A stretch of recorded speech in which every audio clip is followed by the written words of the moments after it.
بسم اللہ الرحمن الرحیم. السلام علیکم ناظرین, آپ یوٹیوب چینل دیکھ رہے ہیں, میں عمران خان ہوں. امپورٹنٹ ہیں خبریں دو چار. ایک تو سعودی عرب کو لے کر پاکستان کے اندر صحافیوں میں اور سیاستدانوں میں ایک عجیب و غریب قسم کی صورتحال بن رہی ہے. پاکستان تحریک انصاف کا اس میں کیا موقف ہونا چاہیے یا اپوزیشن اس پہ کیا سٹانس لے گی, وہ بھی میں آپ کو بتاتا ہوں. لیکن پہلے عمران خان صاحب نے جب سے وہ جیل گئے ہیں, پہلی مرتبہ انہوں نے عاصم منیر صاحب پہ کچھ الزامات اب براہ راست لگائے اور انہوں نے کہا کہ یہ عاصم منیر صاحب نے کیا ہے. اس سے پہلے عمران خان صاحب جب بھی بات کرتے تھے تو وہ گول بات کرتے تھے, وہ ایک مارجن رکھتے تھے. لیکن اب انہوں نے فیلڈ مارشل عاصم منیر کے لیے وہ مارجن ختم کیا. کچھ عرصہ پہلے انہوں نے مارشل لا, عاصم لا, ان چیزوں کا ذکر شروع کیا تھا. اب چار چیزیں انہوں نے بڑی کیٹیگوریکلی کہی ہیں عمران خان صاحب نے, اور ڈائریکٹ الزام لگایا کہ یہ عاصم منیر صاحب نے کیا. نمبر ایک, انہوں نے یہ کہا کہ جی ان کو 10 سالہ اقتدار کی خواہش ہے, اور اس کے لیے مثال دی کہ جیسے یہ خواہش تھی یحییٰ خان کو, ویسے ہی عاصم منیر صاحب کو بھی ہے. ایک تو عمران خان صاحب نے یہ بات ڈائریکٹلی کہی. دوسرا, انہوں نے کہا کہ جو 9 مئی ہے اس کا انہوں نے پورا الزام عاصم منیر صاحب پہ ڈالا. جیسے اسٹیبلشمنٹ یہ الزام عمران خان صاحب پہ ڈالتی ہے, ایسے ہی عمران خان صاحب نے کیٹیگوریکلی کہا کہ جی Asim Munir is responsible for this, اور عاصم منیر صاحب نے یہ خود کروایا, اور یہ پاکستان تحریک انصاف کو کرش کرنے کے لیے کروایا. انگریزی میں بھی ان کے یہ ٹویٹ آ چکے ہیں.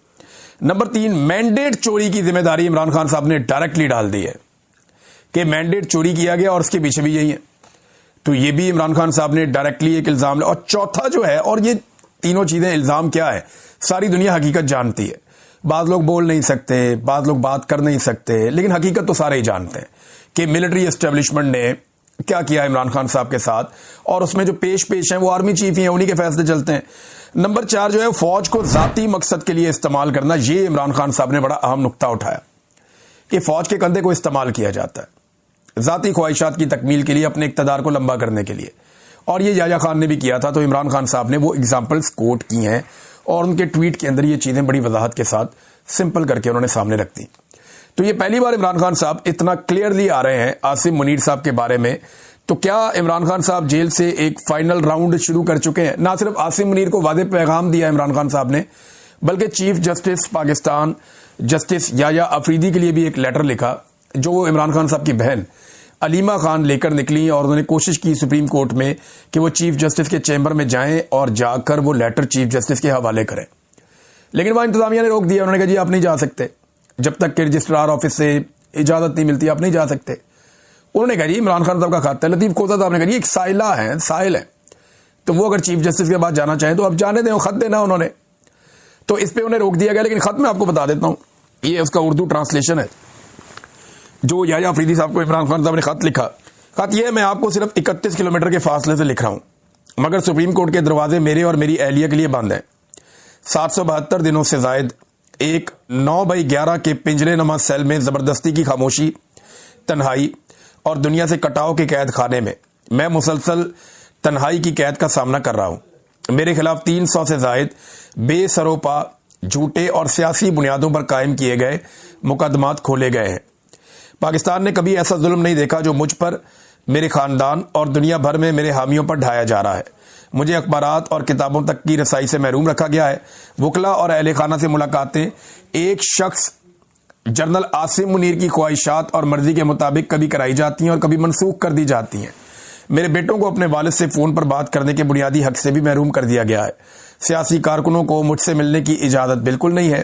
یہ قید کبھی بھی قانونی نہیں رہی, بلکہ یہ سوچے سمجھے منصوبے کے تحت ڈالی گئی نفسیاتی اذیت ہے, تاکہ میری ہمت توڑی جا سکے اور میرے ذریعے 25 کروڑ پاکستانیوں کے حوصلے کو کچلا جا سکے. یہ آئین, قانون کی حکمرانی اور میرے پیارے وطن پاکستان کے جمہوری مستقبل پر ایک مستقل حملہ ہے. میری اہلیہ بشرا بی بی ایک کرنل کے حکم پر غیر انسانی اور توہین آمیز سلوک کا شکار ہے. وہ بھی تنہائی کی قید میں. ان کا علاج روک دیا گیا ہے. انہیں ٹی وی یا کتابوں تک رسائی نہیں دی جا رہی, نہ ہی بیرونی دنیا سے کوئی تعلق رکھنے دیا جاتا ہے. ان کی صحت مسلسل بگڑ رہی ہے, لیکن ان کے ڈاکٹر کو معائنے اور علاج کی اجازت نہیں دی جا رہی. پاکستانی قانون عورتوں کو محض ان کے صنفی مقام کی وجہ سے ضمانت میں خصوصی رعایت دیتا ہے, اور ہماری اعلیٰ عدالتوں نے قرار دیا ہے کہ خواتین قیدی رعایت کی مستحق ہے. لیکن بشرا بی بی کے معاملے میں یہ اصول یکسر معطل کر دیا گیا ہے. یہ ظلم کی انتہا ہے. ان کے تمام قانونی حقوق ان سے چھین لیے گئے ہیں کہ وہ صرف میری اہلیہ ہے. پاکستان بھر میں ہزاروں کارکن اور حامی جیلوں میں سڑ رہے ہیں. ان میں سے کئی کو اغوا کیا گیا، تشدد کا نشانہ بنایا گیا اور آئینی ضمانتوں کی صریح خلاف ورزی کرتے ہوئے فوجی عدالتوں میں مقدمات چلائے گئے. بیرسٹر احسان نیازی کو فوجی حکام نے اٹھایا، اذیت دی اور محض میرا بھانجا ہونے کے جرم میں 10 سال قید کی بھیانک سزا سنائی. میری بہنوں کو ناانصافی سے قید کیا گیا. میرے بھانجے شہریار اور شیرشاہ کا بھی ناحق انہیں قید کا شکار کیا گیا. میرے خاندان کے ساتھ ہونے والا یہ ظلم پاکستان کی تاریخ میں ایسی مثال نہیں ملتی. عدالتیں جو آزادی کی ضامن ہونی چاہیے، انہیں پاکستان کی سب سے بڑی سیاسی جماعت کو کچلنے کے لیے ہتھیار بنا دیا گیا ہے. ان سب ظالمانہ حربوں کے باوجود، میری اپنی قید اور تمام آوازوں کو دبانے کے باوجود، پاکستان تحریک انصاف نے 8 فروری 2024 کے انتخابات میں تاریخی کامیابی حاصل کی. لیکن عوام کا مینڈیٹ ایک ہی رات میں چرا لیا گیا. جمہوریت کو مذاق اور آئین کو شہید کر دیا گیا. اس دھاندلی کی توثیق اور مہر تصدیق کامن ویلتھ 2024 کی لیک ہونے والی رپورٹ نے کر دی.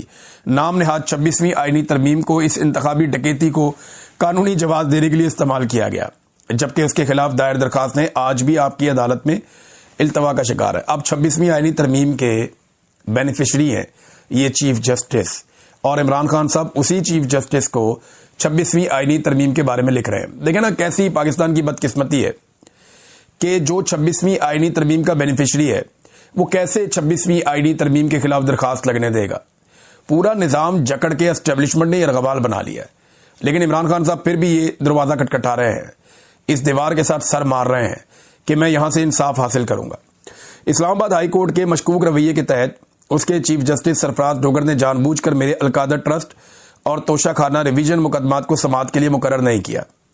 بہرحال اب یہ خط عمران خان صاحب نے لکھا ہے تو خبر آئی ہے کہ 25 سپتمبر کو توشہ خانہ والا بعد میں ہوگا، لیکن کیونکہ اس کی وہ چاہتے ہیں عمران خان صاحب کے وہ کیس لگے اور نیچے سے وہ ان کو انصاف ملے. لیکن جو القادر یونیورسٹی والا کیس ہے وہاں تو وہ سزا کی معطلی چاہتے ہیں. القادر یونیورسٹی والے کیس میں ان کو ضمانت مل سکتی ہے. اگر انہیں ضمانت مل گئی تو عمران خان صاحب فوری طور پہ رہا ہو سکتے ہیں.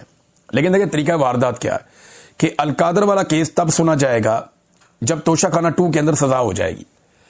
جب توشہ خانہ 2 میں سزا ہو جائے گی پھر القادر کیس سنا جائے گا. اب عمران خان صاحب کے بعد 2 آپشن ہے، یا تو القادر کیس میں ان کی فوری طور پہ ضمانت ہو اور وہ باہر آ جائیں، اور توشہ خانہ 2 میں جب ان کو سزا ہو تو وہ پھر عدالت سے رجوع کر لیں، یا دوسرا کیس ان کے پاس ایک آپشن یہ ہے کہ وہ توشہ خانہ 2 کے اندر